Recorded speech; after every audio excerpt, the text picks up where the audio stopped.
Hello friends, आप लोग का बहुत बहुत स्वागत है जीके ओशन यूट्यूब चैनल पर। देखिए, आज के इस पर्टिकुलर वीडियो सेशन में हम लोग डिस्कस करने वाले हैं जैन धर्म और बौद्ध धर्म से संबंधित मोस्ट इम्पॉर्टेंट 30 क्वेश्चन जो कि आपके एग्जाम के लिए इम्पॉर्टेंट है। एडिशनल फैक्ट भी मैं आपको बताती चलूँगी। अगर आपको किसी भी क्वेश्चन का आंसर आता है तो उसको आप कमेंट सेक्शन में अटेम्प्ट कर सकते हैं। तो चलिए हम लोग अपना आज का डिस्कशन स्टार्ट करते हैं। 30 क्वेश्चन को मैं डिस्कस करूँगी। आप लोग बताइएगा आपको 30 में से कितने मार्क्स आपके आए हैं कमेंट सेक्शन में। तो आज का हमारा पहला क्वेश्चन है, जैनियों के पहले तीर्थकर कौन थे। आपके सामने 4 ऑप्शन दे रखा है और इस क्वेश्चन का करेक्ट आंसर हो जाएगा ऑप्शन नंबर डी, ऋषभदेव। देखिए, एग्जाम में जैन धर्म और बौद्ध धर्म से संबंधित क्वेश्चन पूछे ही जाते हैं, तो आपको इस वीडियो को अच्छे से देखना है, ठीक है, और सभी क्वेश्चन को याद कर लेना है।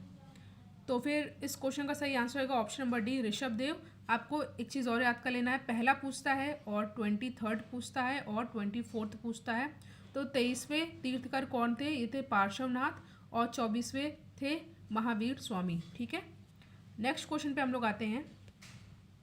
क्वेश्चन है आपके सामने, भगवान बुद्ध ने अपनी अंतिम सांसें कहाँ ली थी। तो ये ली थी कुशीनगर में, ठीक है। ऑप्शन नंबर डी हो जाएगा यहाँ पे हमारा सही आंसर। कितने वर्ष की आयु में, ये थी 80 वर्ष की आयु में, 483 ईसा पूर्व में, ठीक है। और महाबुद्ध की जो मृत्यु हुई थी इसको हम लोग किस नाम से और जानते हैं, ये है महापरिनिर्वाण, जो कि एग्ज़ाम में कई बार पूछा जाता है, ठीक है। बुद्ध की मृत्यु को हम लोग महापरिनिर्वाण के नाम से भी जानते हैं। आप लोग याद कर लीजिएगा 80 वर्ष की आयु में, और कब, 483 ईसा पूर्व में। तीसरा क्वेश्चन आपके सामने, गंधार कला किस शाखा के अंतर्गत अस्तित्व में आया। तो ये आया था महायान शाखा के अंतर्गत। ऑप्शन नंबर बी है यहाँ पे हमारा सही आंसर। फोर्थ क्वेश्चन है आपके सामने, निम्नलिखित में से कौन सा मठ बौद्ध धर्म से संबंधित है।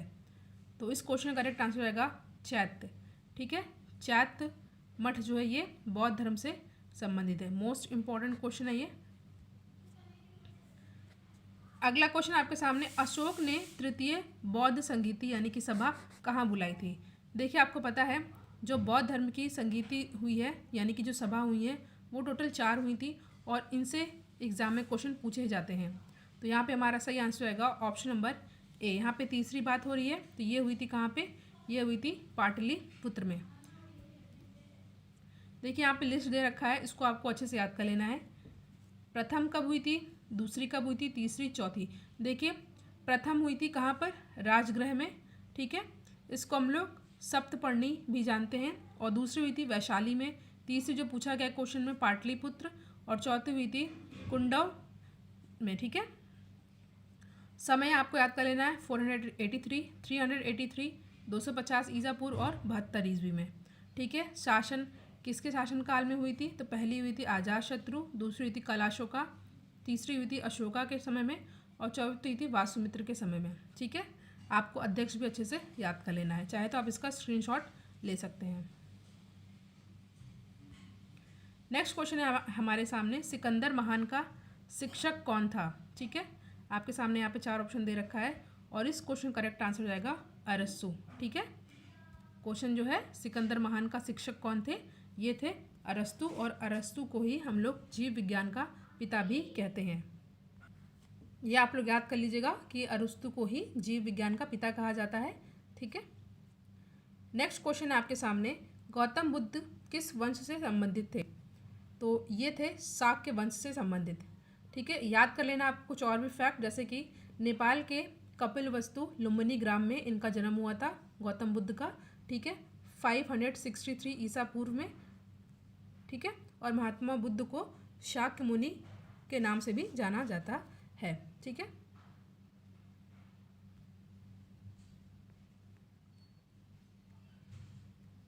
नेक्स्ट क्वेश्चन आपके सामने, गौतम बुद्ध को ज्ञान कहाँ प्राप्त हुआ था। आपके सामने 4 ऑप्शन दे रखा है, सारनाथ, बोधगया, कपिलवस्तु या राजगृह। तो गौतम बुद्ध को ज्ञान कहाँ पे प्राप्त हुआ था, ये हुआ था बोधगया में, ठीक है। ये भी क्वेश्चन पूछा आता है कि किस नदी किनारे इनको ये ज्ञान प्राप्त हुआ था। तो ये था निरंजना या पुनपुन नदी के तट पर, ठीक है। और उस समय उनकी एज क्या थी, उस समय उनकी एज थी 35 ईयर्स, ठीक है।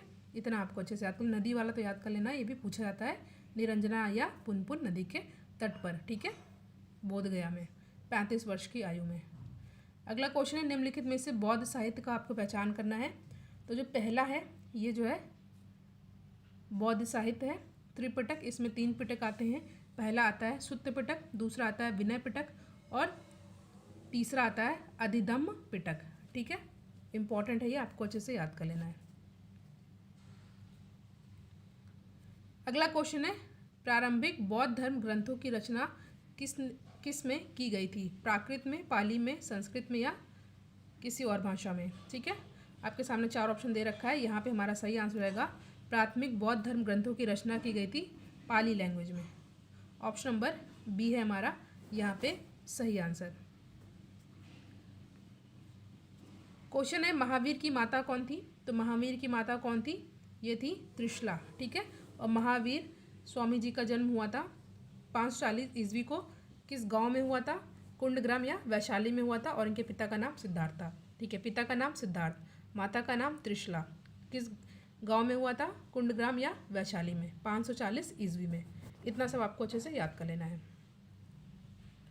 अगला क्वेश्चन है गौतम बुद्ध ने अपना प्रथम धर्म संदेश कहाँ पर दिया था? तो ये दिया था उन्होंने सारनाथ में। ठीक है, सारनाथ में गौतम बुद्ध ने अपना प्रथम धर्म संदेश दिया था। तो ऑप्शन नंबर डी हो जाएगा यहाँ पे हमारा करेक्ट आंसर। नेक्स्ट क्वेश्चन है बौद्ध साहित्य त्रिपिटक की किस भाषा में रचना की गई थी? अभी हमने डिस्कस किया, ये की गई थी पाली लैंग्वेज में। ठीक है, पाली भाषा में। ऑप्शन सी है हमारा यहाँ पे सही आंसर। नेक्स्ट क्वेश्चन नेपाल में बौद्ध धर्म का प्रचार किसके शासन काल में किया गया? तो ये थे कौन? ये थे चंद्रगुप्त। ऑप्शन नंबर डी है यहाँ पे हमारा करेक्ट आंसर। नेक्स्ट क्वेश्चन है बौद्ध अनुयायियों के लिए प्रसिद्ध विक्रमशिला विश्वविद्यालय की स्थापना किस शासन ने की थी? बहुत इंपॉर्टेंट क्वेश्चन है ये, और यहाँ पे हमारा सही आंसर होगा धर्मपाल। ठीक है, कई बार पूछा गया क्वेश्चन है, इंपॉर्टेंट है। नेक्स्ट क्वेश्चन है वेरी इंपॉर्टेंट है, निम्नलिखित में से कौन सा जैन मतों का त्रिरत्न नहीं है? ठीक है, आप सामने यहाँ पे 4 ऑप्शन दे रखा है, और इस क्वेश्चन का करेक्ट आंसर रहेगा ऑप्शन नंबर सी सम्यक दृष्टि। ठीक है, ऑप्शन नंबर सी हो जाएगा यहाँ पे हमारा सही आंसर। नेक्स्ट क्वेश्चन इज यात्रियों का राजकुमार किसे कहा जाता है? तो ये कहा जाता है हेनसांग को। ठीक है, ऑप्शन नंबर बी है यहाँ पे हमारा सही आंसर, और ये हर्षवर्धन के शासनकाल में आए थे। ठीक है, ऑप्शन नंबर बी है हमारा यहाँ पे सही आंसर।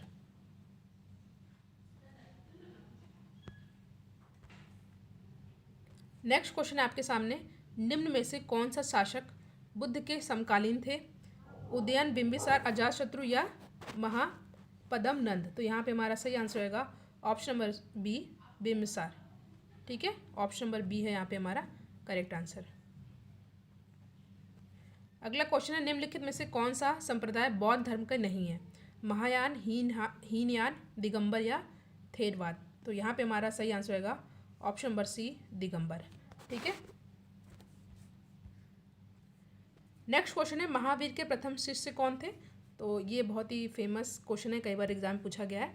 तो महावीर के प्रथम शिष्य कौन थे? जमाली, और ये इनके दामाद थे। ठीक है, जमाली जो है ये इनके दामाद थे। नेक्स्ट क्वेश्चन इज वर्तमान महावीर और किस नाम से विख्यात हैं? जिन, महान शिक्षक, महान प्रचारक या जैन? तो यहाँ पे हमारा सही आंसर रहेगा जिन। ठीक है, ऑप्शन नंबर ए है यहाँ पे हमारा सही आंसर। क्वेश्चन है आपके सामने, तिब्बत में बौद्ध धर्म का प्रचार करने वाले बौद्ध भिक्षु कौन थे? तो ये थे कौन? ये थे पद्म संभव। ठीक है, ऑप्शन नंबर डी है यहाँ पे हमारा करेक्ट आंसर। नेक्स्ट क्वेश्चन है आपके सामने, किस कुषाण शासक से बौद्ध धर्म का संरक्षण प्राप्त था? ठीक है, तो आपके सामने 4 ऑप्शन दे रखा है, यहाँ पे हमारा सही आंसर होगा कनिष्क। ऑप्शन नंबर सी हो जाएगा हमारा सही आंसर।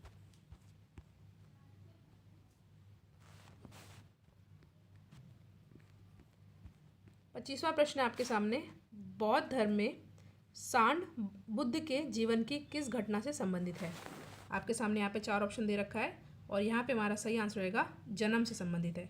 देखिए, जो जन्म से संबंधित है वो क्या है? कमल और सांड। गृह त्याग से संबंधित है घोड़ा, और ज्ञान से संबंधित है पीपल का पेड़ या बोधि वृक्ष, और महापरिनिर्वाण से संबंधित है पद्म चिन्ह, और मृत्यु से संबंधित है स्तूप। ठीक है, इतना आपको अच्छे से याद कर लेना है।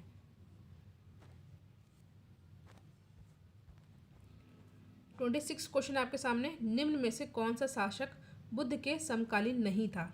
आपके सामने चार ऑप्शन है और यहाँ पे हमारा सही आंसर होगा ऑप्शन नंबर डी, महापद्मनंद। ठीक है, ऑप्शन नंबर डी है हमारा सही आंसर। क्वेश्चन है आपके सामने, निम्नलिखित में से महावीर का परिनिर्वाण स्थल कौन सा था? ठीक है, चार ऑप्शन आपके सामने दिए हैं, ये है पावा 460 ईस्वी में। ठीक है,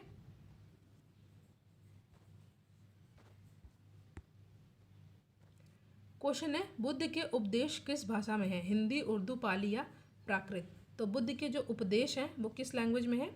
ये लैंग्वेज है कौन सी? ये लैंग्वेज है पाली। ये भी मोस्ट इंपॉर्टेंट क्वेश्चन है, एग्जाम में पूछा गया है। लास्ट क्वेश्चन है आज का, किस स्मारक के माध्यम से गौतम बुद्ध ने अपने दिव्य ज्ञान को पूरे विश्व में प्रसारित किया था? आपके सामने यहाँ पे चार ऑप्शन है, हुमायूं का मकबरा, महाबोधि मंदिर परिसर, कुतुब मीनार या लाल किला? तो यहाँ पे हमारा सही आंसर रहेगा ऑप्शन नंबर बी, महाबोधि मंदिर परिसर। तो यहाँ पे हमने 30 मोस्ट इंपॉर्टेंट क्वेश्चन को डिस्कस किया। Thank you.